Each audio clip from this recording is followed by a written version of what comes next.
हे friends, अस्सलाम वालेकुम। Recipe के इस किचन में खुशामदीद। नाश्ते की एक मज़ेदार सी रेसिपी के साथ हाजिर हूँ जो कि बहुत ही यमी और बहुत ही मज़ेदार बनने वाली है। और इस पर क्या क्या चीज़ें जाएंगी, तो चले चलते हैं रेसिपी की तरफ। सबसे पहले तो आपने लेनी है लौकी और उसको कद्दूकश कर लेना है। और तकरीबन मैंने हाफ़ केजी ली थी और साथ में जो चीज़ें हैं वो ऐड करती जाऊँगी और आपको बताती जाऊँगी। सबसे पहले आपने एक पैन लेना है और उसके अंदर शामिल करना है तकरीबन आपने 1 से 1.5 गिलास दूध।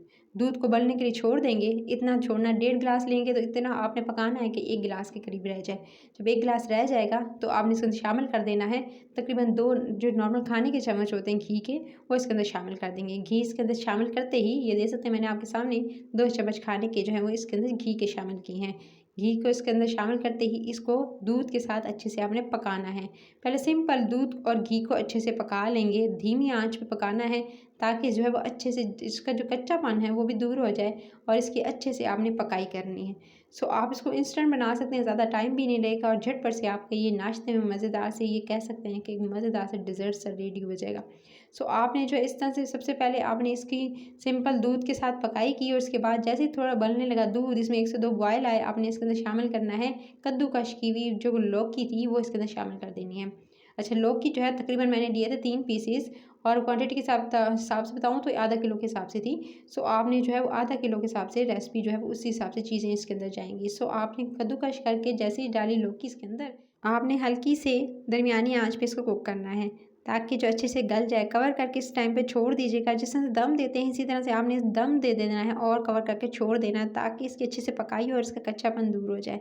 तो ये देख सकते हैं मैंने कवर करके छोड़ दिया था और ये लौकी जो है वो एकदम जो है सॉफ्ट हो रही है इसी दूध के अंदर। गाढ़ा थिक दूध लिया है मैंने, डब्बे वाला दूध यूज़ किया है। आप चाहें तो दूसरा भी यूज़ कर सकते हैं। फिर आपको उसके अंदर, लेकिन अगर पतला हुआ दूध तो उसके अंदर आपको थोड़ी सी मलाई ऐड करनी पड़ेगी। इसमें मैं मलाई ऐड करूँगी लेकिन आगे चलकर।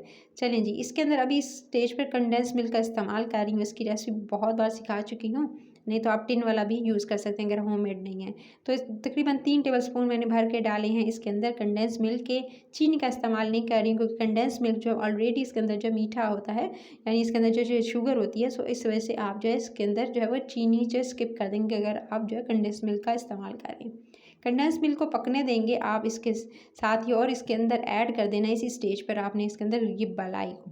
अच्छा, फ्रेश क्रीम का इस्तेमाल कर रही हूँ, टेट्रा पैक वाली भी यूज़ कर सकते हैं और उसके अलावा घर की मलाई भी यूज़ कर सकते हैं। 2 चम्मच भर कर आपने इसके अंदर शामिल कर देने हैं मलाई के और इसके अंदर जो शामिल करते ही इसको आपने कवर करके छोड़ देना है जब तक ये पक रहा है। मैं आपके साथ शेयर कर देती हूँ, मैंने लिया था तकरीबन ये 1 टेबलस्पून भरकर कॉर्नफ्लावर। कॉर्नफ्लावर के अंदर थोड़ा सा पानी ऐड करना है।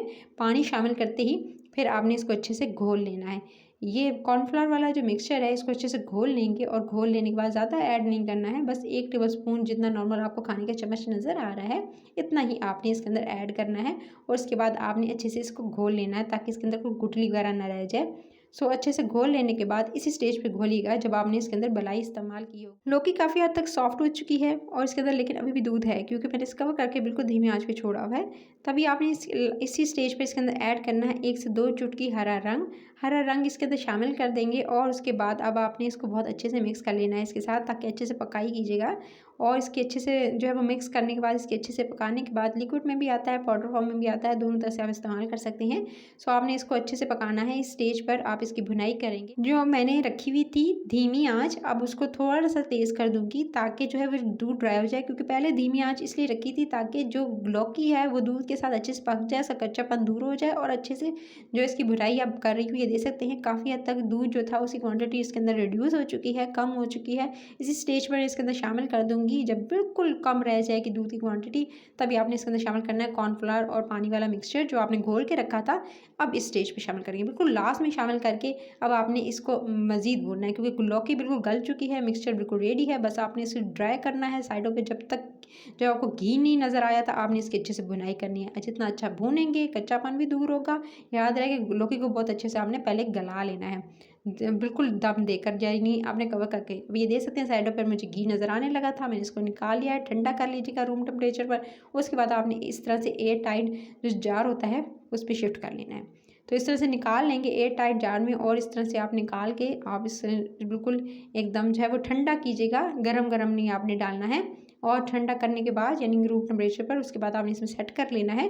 सेट कर लेने के बाद इसको तकरीबन 1 से 2 घंटा फ्रिज में रख दीजिएगा। 1 से 2 घंटा फ्रिज में रखने के बाद अब आप इसकी कटिंग कीजिएगा। इसे कटिंग कर लेंगे। बस इस तरह से आप इसको बनाकर जो है फ्रिज में रख सकते हैं, बिल्कुल 1 महीना तक ख़राब नहीं होगा और एज़ इट इज़ रहेगा। लेकिन इसकी बहुत अच्छे से पहले भुनाई कीजिएगा। इसके अंदर जब तक साइडों पर जो है वो घी नज़र ना आने लगे तब तक भुनाई करनी है, ताकि इसके अंदर जो दूध है वो बिल्कुल अच्छे से पक जाए। और फिर उसके बाद जो है वो इस तरह से सेट कर लीजिएगा ताकि एक शेप दे सकें, और उसको कटिंग कर लीजिएगा 2 घंटा फ्रिज में रखने के बाद ईज़िली कटिंग कर सकेंगे। इस तरह से ये दे सकते हैं। मैं इसकी कटिंग कर रही हूँ। कटिंग कर लेने के बाद फिर इस तरह से पीसेस में आप जो है ना छोटे बड़े साइज़ के जिस तरह के पीसेस जो है वो काटना चाहते हैं, आप जो है वो छुरी की मदद से इस तरह से काट लेंगे। काट लेने के बाद फिर आपने क्या करना है, इसके ऊपर जो है वो अपने मनपसंद जो है वो आप कोई से भी जो है वो ड्राई फ्रूट्स ऐड कर सकते हैं। पहले डेसिकेटेड नारियल यानी जो आपने जो नारियल का बुरादा है, डेसिकेटेड कोकोनट जो होता है वो आपने इसके ऊपर डालना है। सो इस तरह से आपने जो है नारियल का बुरादा इसके ऊपर थोड़ा सा डस्ट कर देना है, और उसके बाद इसके ऊपर जो है वो जो भी आपको ड्राई फ्रूट्स हों, चाहे वो काजू हों, पिस्ते हों, बादाम हों या अखरोट हों, कोई भी आपको पसंद है वो नट्स इसके ऊपर स्प्रिंकल कर देंगे। तो अच्छे से इसको जी पहले आपने सजा लेना है, और उसके बाद जी आप इसके ऊपर जो है वो डालेंगे बाकी के ड्राई फ्रूट्स। तो इसको आपने इस स्टेज पर जो है वो आप इसको किसी भी इसी तरह से एयर टाइट जार में डालकर, जैसे पहले मैंने जो है वो जिसमें सेट किया था उसी में डालकर आप इसको जो है फ्रिज में रख सकते हैं, कभी ख़राब नहीं होगा। चाहे आप इसको 1 मंथ के लिए स्टोर कर लें, बिल्कुल इसका जायके में भी कोई जो है वो फ़र्क महसूस नहीं होगा आपको। तो आपको रेसिपी अच्छी लगी तो लाइक शेयर और चैनल रेसिपी करिए इसको सब्सक्राइब कर लीजिएगा। मज़े मज़े की रेसिपीज़ जाकर देखिए, मेरे चैनल पर अपलोड हुई हुई है हर तरह की रेसिपी, चाहे वो गर्मियों से सर्दियों से रिलेटेड हो, चाहे वो ईद से रिलेटेड हो। तो मज़े मज़े की रेसिपीज़ वैसे भी ईद उल अज़हा से रिलेटेड आने वाली है, तो आपने मिस आउट नहीं करनी है। सब्सक्राइब कर लेंगे, साथ में बेल आइकन को प्रेस करेंगे, नोटिफिकेशन मिलेगी, और मज़े मज़े की रेसिपीज़ को डेली एंजॉय कर सकेंगे। डेली अपलोड होती है, डेली एंजॉय करेंगे, और ज़्यादा से ज़्यादा लोगों को शेयर कीजिएगा ताकि वो भी इस रेसिपी को ट्राई कर सकें और नाश्ते में बना सकें मज़ेदार सी रेसिपी। बस आपने एक दफ़ा बनानी है और उसके बाद बस झटपट से निकालनी है और सर्व करनी है। चाहे तो अपने गेस्ट्स को भी सर्व कर सकते हैं। रेसिपी अच्छी लगी तो बस आपने जो कमेंट सेक्शन में ज़रूर अपना कमेंट दीजिएगा। अपना ख्याल रखिएगा। Take care.